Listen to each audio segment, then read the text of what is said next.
Swatch noon, bench ngayon, hanggang saan ang impluensya ni Eman Bacosa. Matapos munang makuha ng Swatch, ngayon ay bench naman ang sumunod na brand na kumuha kay Eman Bacosa bilang endorser, isang sunod-sunod na endorsement na lalong nagpapatunay kung gaano kalakas ang hatak niya sa publiko. Dahil dito, mas lalong napaangat ang diskusyon, hype lang ba ito o tunay na impluensya? Sa social media, bumuhos ang papuri mula sa fans.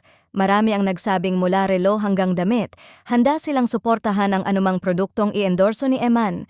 Para sa kanila, hindi lang siya atleta. Isa siyang inspirasyon na sumisimbolo ng disiplina, sipag, at pagiging grounded sa kabila ng mabilis na pag-angat ng karera. Pero kasabay ng paghanga, lumalabas din ang mas malalim na issue sa branding world. Kapag ang isang personalidad ay sunod-sunod na kinukuha ng malalaking brand tulad ng Swatch at Bench, natural na magtanong ang iba. Nagiging produkto na rin ba ang imahe ng atleta? At paano niya mapapanatili ang pagiging authentic sa gitna ng lumalawak na commercial exposure?